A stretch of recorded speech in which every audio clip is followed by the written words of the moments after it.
how will the Titans do in the playoffs? This is a very, very interesting question because there's two sides of the Titans that we have seen this year.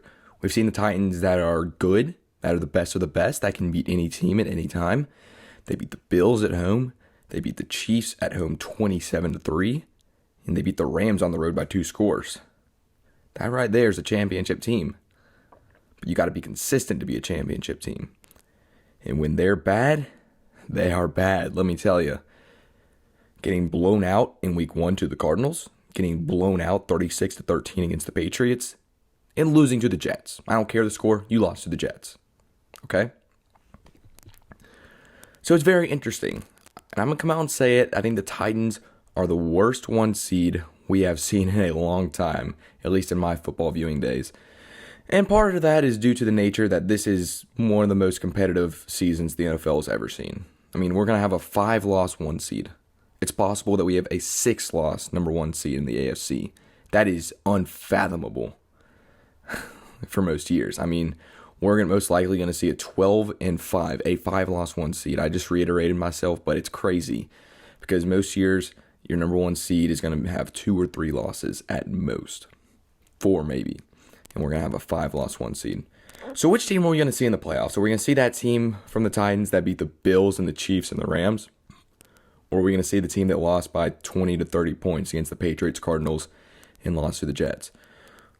Well, history tells us that the team with the better quarterback is going to succeed in the playoffs.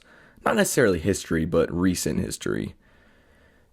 You know, look at last year, for instance. The 4 best quarterbacks in the league. Aaron Rodgers, Patrick Mahomes, Tom Brady, Josh Allen. Those were the final 4 quarterbacks standing. You know, those are the 4 quarterbacks that were playing in their championship games, respectively, to make an appearance in the Super Bowl. The 4 best quarterbacks. It's a quarterback league now, and you can't deny that. That's where I got to give Mike Vrabel all the credit in the world, and I'll get to him later, because Ryan Tannehill has thrown 17 touchdowns to 14 interceptions. That's the worst touchdown-interception ratio among current quarterbacks that are in the playoffs by a long margin. Jalen Hurts is next at a 16-9 ratio.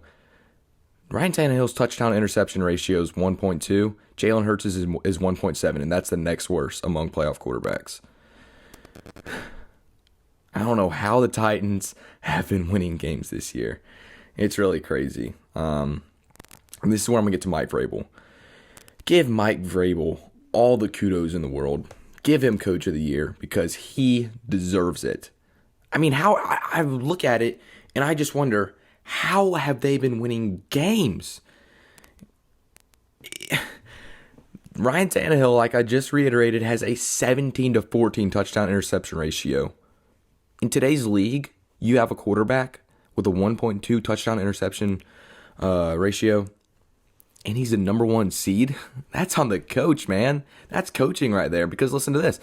They're down their top 2 corners from a year ago. Their top 2 corners are Christian Fulton, a second-year, second-round draft pick, and Janoris Jenkins, who's 33. Most cornerbacks are long retired after that point, unless you're one of the elite cornerbacks in this league.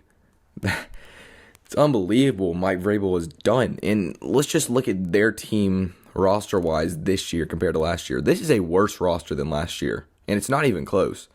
The guys they lost in free agency from last year, let's take them through the list. Their top 2 corners, like I just said, were Dory Jackson and Malcolm Butler. They're both gone. And by the way, they drafted Caleb Farley, and he got, I believe, an ACL tear in the first portion of the season, and he's going to miss the entire 2021 season. And he was projected to be their number 1 corner, so as a rookie, and he's out. Unbelievable coaching. So yeah, they lost their top 2 corners from a year ago, Adoree Jackson and Malcolm Butler. They lost Jadeveon Clowney, their premier pass rusher, although he didn't play majority of the season. Corey Davis, their wide receiver 2, and then Jonnu Smith, their tight end. They lost all of that in free agency. And in free agency, they got 2 letdowns, Julio Jones and Bud Dupree. Julio hasn't had a single receiving touchdown this year, and Bud Dupree got $18 million a year for 3 sacks this season. And yet the Titans, despite all that, despite Tannehill's down year, despite losing Derrick Henry, despite A.J. Brown being injured, Julio Jones being injured, them really having a worse roster than last season, They're the number 1 seed in your AFC standings. All the kudos in the world go to Mike Vrabel. He deserves Coach of the Year, and I don't think it's close. I mean, with this depleted roster, although Henry's going to come back, so this team's going to be scary. With everything that's gone on around Tennessee, the struggles with Tannehill, the offensive struggles, if they beat the Texans on Sunday, the road to the Super Bowl goes through Tennessee. Unbelievable. That being said, what was the first question I asked? How will the Titans do in the playoffs? And when I sit back and think about it, I don't think so hot. And I really just went over, how the Titans season is gone. And all this is really pointing to a playoff, how do you want to say this? A disappointment, okay? Let's just say it that way. I believe this team is going to disappoint come playoff time. Now, like I said, when they're good, they're good. They beat the Bills, destroy the Chiefs, beat the Rams on the road. And when they're bad, they are bad. So this team can go all over the place in the playoffs. So then it comes down to, like I said earlier, which team will we see? Will we see the Titans that are the best of the best or the Titans that are the worst of the worst? Now, if Derrick Henry's coming back, you're going to say, well, the best of the best because they were 8-2 before Derrick Henry got hurt. Or something along those lines. They were 8-2 at one point. Are you sure about that? Like I said, history tells us the better quarterbacks are going to have better postseason runs. That's how football is played in 2022. Yeah, it's 2022 now. Almost said 2021. And there are much better quarterbacks in the AFC. In fact, among the current AFC playoff quarterbacks, Ryan Tannehill has the worst quarterback rating and worst touchdown to interception ratio, and it's not close. I mean, Joe Burrow's better, Josh Allen's better, Patrick Mahomes is better than Tannehill, Mac Jones this year is better, Justin Herbert's better, and Carson Wentz is statistically better than Ryan Tannehill. So I don't really know how they've been winning games with Janoris Jenkins and Christian Fulton as their top 2 corners and are really let down at the quarterback position. But good quarterbacks win in the playoffs nowadays. So can Ryan Tannehill do that? This season, he hasn't been a good quarterback. They've been eking out victories. I mean, this team could very easily have a losing record. They won on the last second against Seattle, last second against Indy, last second against New Orleans, and there was a few more. Last second against, I already said the Colts. There was a lot of last second wins. San Fran, these games could be flipped, and this team could be 8-8 or 7-9. But that's why good coaches win close games, and that's what Mike Vrabel is. That's why I think he's the coach of the year, like I said earlier. So, in the playoffs, why I don't think they're going to do good, let's just look at some matchups. I already brought up the quarterback comparison, and Ryan Tannehill is just going to be the second best quarterback in pretty much any game he's going to play this postseason. Let's look at the matchups. One matchup they could play is the Colts. The Colts are the current 6th seed. That's probably where they're going to end up, unless New England loses to Miami, which I guess there's a good chance. This is a hypothetical in the second round. The Colts are the 6th seed. If they can win their game, they would most likely go to Tennessee. The Titans already beat the Colts twice, right? But here's how you have to look at it. The Colts were not a good football team then.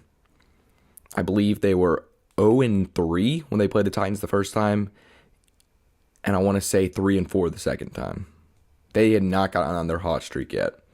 And the Titans had Derrick Henry for both of those games, so the Titans were at full strength, and the Colts were a shell of what they are today. They were not a good football team back then.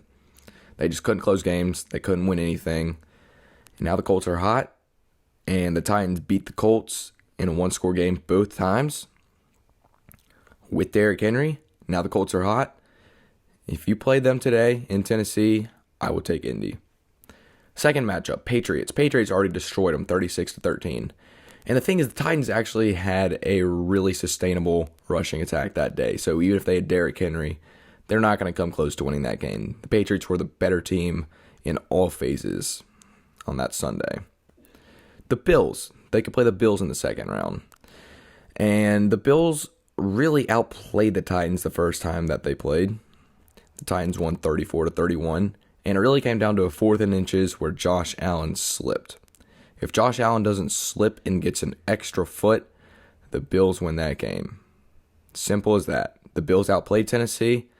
The Bills weren't on a hot streak. The Bills really haven't been on a hot streak until, now they're on a 3-game winning streak. So now they're getting their identity back. They're going to win their division, assuming they can beat the Jets. So this is a team that's hot at the right time. That's what you want to be in the NFL. I think I'd take the Bills over the Titans. And then Joe Burrow and the Bengals. The Bengals are resting their starters this Sunday, so they could potentially go to the 4 seed. They're currently the 3 seed. So if they win their wild card matchup and go to the 4, they would play the Titans in the second round. There's a good chance that would happen. Who on the Titans roster is going to stop Joe Burrow for throwing for 700 yards against them?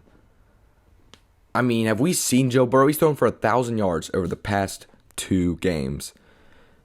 And Ryan Tannehill is easily going to be the second worst quarterback, or the second best quarterback on that field. And the Titans' 2 corners are Christian Fulton and Janoris Jenkins, like I said earlier. Good luck. Good luck guarding Jamar Chase, T. Higgins, and Tyler Boyd. And even Joe Mixon could go out at receiver. Good luck stopping those weapons with your defense. I'm sorry, but good luck. It's not happening. So when I look at all these matchups, I really think that the Titans, in my book, and probably in Vegas's book too, would be an underdog to win all of those games, even if they were at home. I think this is one of the more fraudulent 1 seeds we've ever seen in this league. I think they would be outmatched by a lot of teams that are currently in the postseason on the AFC side. I mean, this is an AFC playoff race that is tight. That's why we're going to have a 5-loss 1 seed. It is tight. I mean, I saw something last week. There was 12 teams with a winning record. I don't know what it is now. I'm sure it's a little less now because some teams have fallen to 8-8. But it is a tight AFC playoff race. And if I'm being honest, Ryan Tannehill is always going to be the second best quarterback in his playoff matchups. And let's say hypothetically they win one of these games in the second round, they're going to have to play the Chiefs. And they beat the Chiefs very handily last time. But this is a different Chiefs team that we saw from earlier in the year. This is a Chiefs team that is top 3 in defensive efficiency since that game. Including the game against Cincinnati last week, which was a big hit to their defensive scale. So Kansas City's really heating up. They have one of the best offenses now, like they, usually do.